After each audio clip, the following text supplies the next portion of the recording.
was talking about politics, or something much bigger. Behind the controversy lies something most people still don't understand. While news outlets try to decipher whether Trump was bluffing, the world remains trapped in a web of interests, crises, and tensions that grow by the day. What's at stake goes far beyond a simple agreement. It's the balance of power that sustains modern civilization. And perhaps the bloodbath he speaks of isn't made of war, but of silent collapses that have already begun to occur. In economies, in democracies, and most importantly, in people's minds. What few realize is that every great turning point in history began this way, with an uncomfortable phrase, spoken at the right moment, by someone who saw beyond the surface. What if, this time, Trump isn't just provoking, but warning? Because when rhetoric mixes with prophecy, it's not just politics that changes. It's the fate of the entire world. The warning that shocked the world. When Donald Trump uttered the words bloodbath, the entire world held its breath. The phrase, delivered amidst a fiery speech, sounded like thunder in a sky already charged with political and military tension. Newspapers, analysts, and heads of state raced to understand what he really meant. Was it a political metaphor or a veiled threat? The fact is, within hours, the warning was plastered across headlines across every continent. It was as if a bomb had been dropped, not on the battlefield, but on the global collective consciousness.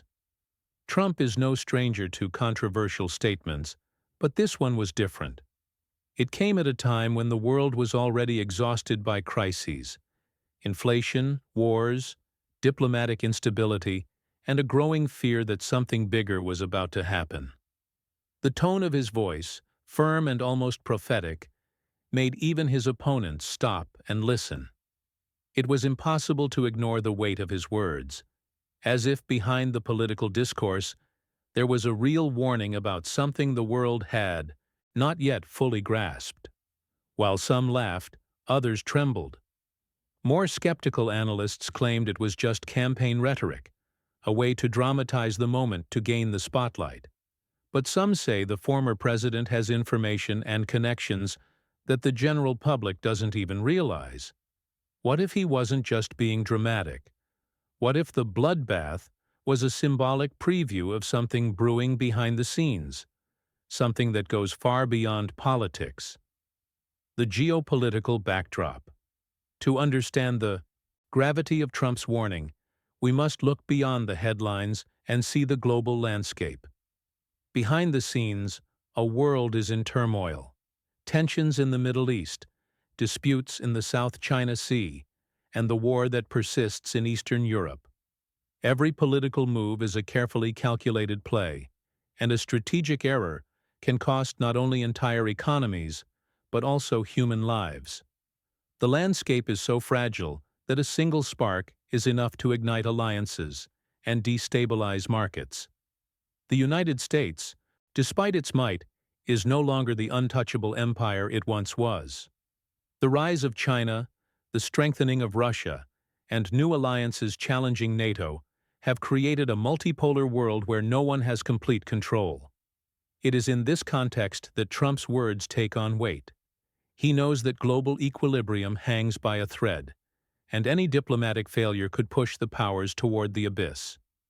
The economy, security, and even the narrative of power itself are being reshaped before our eyes. And as nations vie for influence, ordinary citizens feel the effects of this in the price of bread, fuel, and the uncertainty of tomorrow. War today isn't just fought on the battlefield, but on stock exchanges, social media, and in secret agreements between leaders that decide the fate of millions. The backdrop is this: a world that seems to be walking on thin ice, where any slip-up could cause a global rupture. And perhaps this is precisely the deal Trump was referring to, the last thread of stability still holding the planet together. What is at stake in this agreement? The deal Trump mentioned isn't just a political document. It's the thread that separates the world from order and chaos. Behind the scenes, there's talk of negotiations involving energy routes, control of strategic resources, and redefining alliances between powers. If it fails, it's not just a diplomatic setback. Its collapse could trigger a chain reaction, affecting currencies, stock markets, and global security agreements. It's as if the world were betting all its chips on an unstable table, and Trump, with his provocative manner, simply turned the deck to reveal the risk no one wanted to see. The United States, for example, depends on this agreement to preserve what remains of its economic influence. Europe, torn between energy interests and moral dilemmas, fears that failure will trigger a winter of recession and unemployment. Emerging markets, meanwhile, are watching from afar, trying to understand which way the wind is blowing, because if the agreement falls, the dominoes will fall. It's a silent dispute, waged among diplomats, tycoons, and leaders who know that the slightest slip-up could mean decades of instability. And the curious thing is that, while the public debates headlines, the big players are already making moves. Trump knows this better than anyone. He understands the power of a single sentence, and he used it as if issuing a warning signal to anyone who has ears. It's no coincidence that his remarks came just as rumors indicated impasses in critical negotiations, especially on sanctions, borders, and international trade. His every word seems calculated to pressure, to test limits, or perhaps to warn. The agreement isn't just about economics, but about who will dictate the rules of the world for the next 50 years. And if it fails, it won't just be a political bloodbath. It will be a systemic, silent, global collapse. Trump's strategy: politics or prophecy. Donald Trump has always been a master at weaponizing words. When he speaks, the world doesn't just listen, it reacts. Many see his statements as a calculated tactic, instilling fear to expose weaknesses, creating tension to negotiate, and playing with chaos to emerge victorious. It's a typical political chess game, where every sentence is a move and every silence a veiled threat. But some say that this time it goes beyond politics. Trump's tone didn't just sound strategic, it sounded almost premonitory, like someone who sees a storm brewing before the first thunder is heard. This duality is what makes his character so complex. On one side, the pragmatic politician, who understands the weight of the economy and the power of the media. On the other, the man who positions himself as a kind of messenger of chaos, warning of something greater, almost inevitable. He knows that his speeches shape behavior, that a phrase uttered on stage can move digital armies, destabilize stock markets, and change the course of an election. And that's precisely why his speech causes so much discomfort, because even when he's exaggerating, he always seems to know something others don't. There are also those who interpret this rhetoric as a reflection of the times we live in. In a world where leaders speak more to the masses than to governments, Trump understands that the real war is fought in people's minds. What if the bloodbath is less a literal prediction and more a symbol of the social and moral collapse that has already begun to unfold?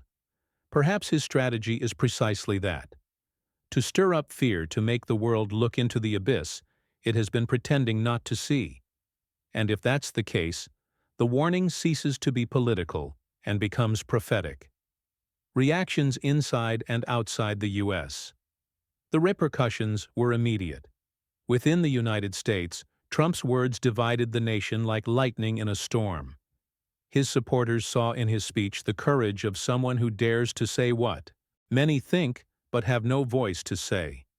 His opponents, however, accused him of inciting fear and violence, of playing with fire at a time when the country is barely recovering from internal crises.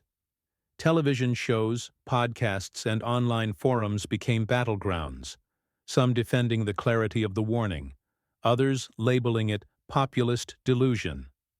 It was as if the entire country had stopped to choose sides.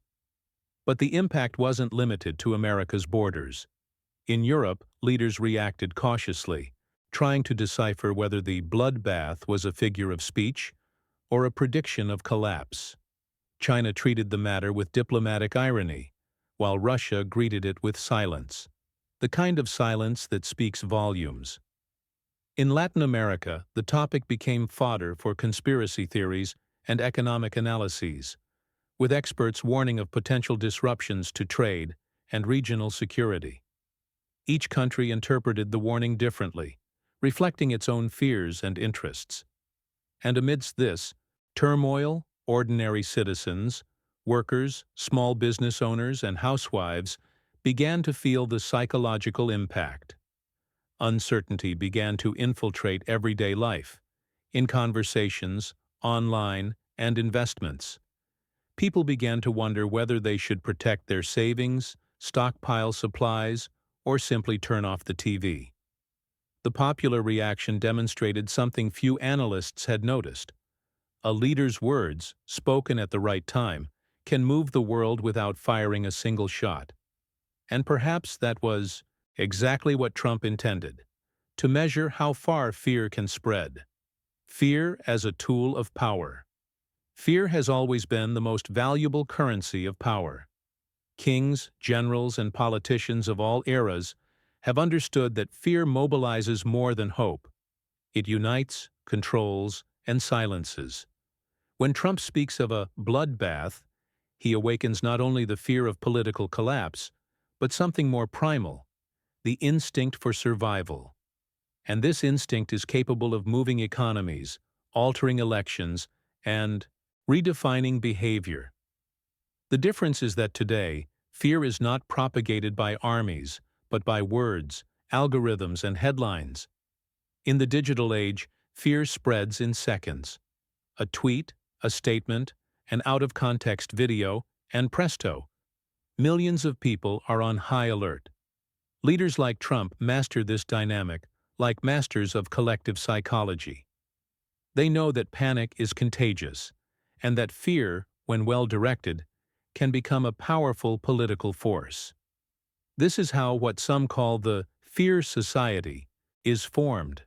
People constantly on edge, seeking protection from those who promise security, even if that security is illusory. But fear is not only a political instrument, it is also an economic weapon.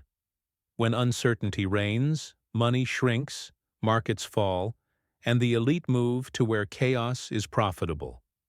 It is in this scenario that fear turns into profit, and rhetoric becomes a strategic tool. Trump knows that fear can topple or build empires, and perhaps that's why he uses it with such precision. The question is, how long can the world endure living under this kind of rhetoric?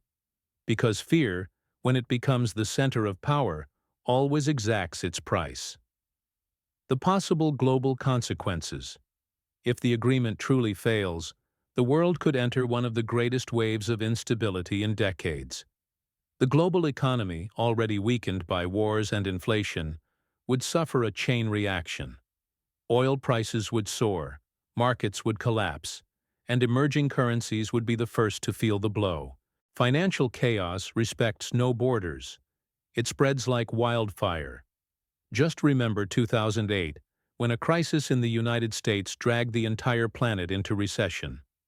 Now, however, the situation is even more explosive, because it involves not only banks and stock markets, but ideologies and weapons. In the political sphere, the consequences would be even more unpredictable.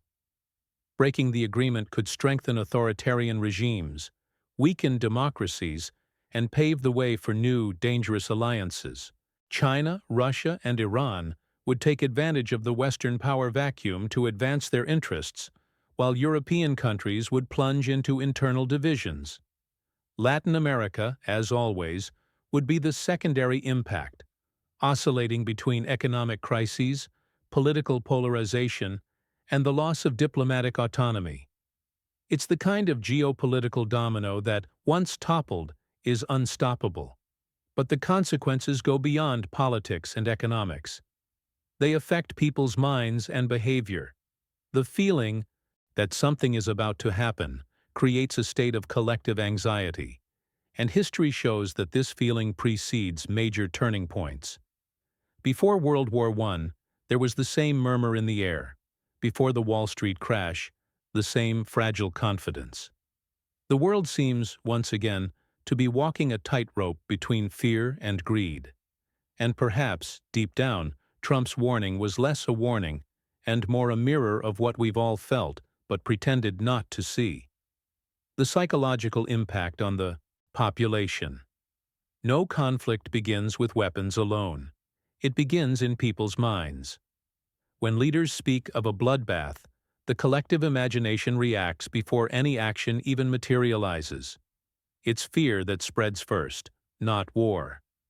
People begin to consume news with desperation, sleep less, and become more suspicious.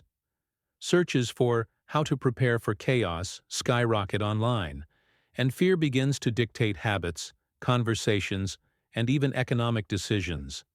The masses' psyche becomes the true battlefield.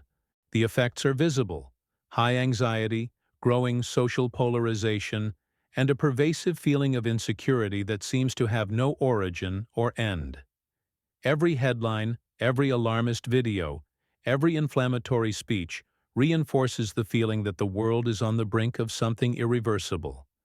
And it is in this state of mind that manipulation becomes easier, because a tired and frightened people seek strong leaders, simple solutions, and quick promises. Fear, once instilled, doesn't need tanks. It just needs repetition. Trump understands this mechanism with the precision of someone who understands both the stage and psychology. He knows that when the collective mind is pushed to its limit, it becomes malleable. Just as in times of the Cold War, the enemy ceases to be a country and becomes an idea, the idea that danger is everywhere. And the frightening thing is that even if the bloodbath never actually happens, it has already begun in the minds of millions. Psychological chaos is the new field of global power, and few know how to control it as well as he does. Between chaos and control, what comes next? When chaos reigns, there are always those who benefit. History shows that moments of profound crisis are also moments of power reconfiguration. New leaders emerge, old systems fall, and collective fear becomes a tool of social engineering. Trump's warning, whether political or prophetic, seems to point to this transition: the collapse of one model and the birth of another. The question that looms is simple, yet disturbing. What will come after the chaos? A new order, or just the same old game, with different pieces? The world is, once again, at a crossroads. On one side, control. Governments reinforcing surveillance, censorship, and information manipulation in the name of global security.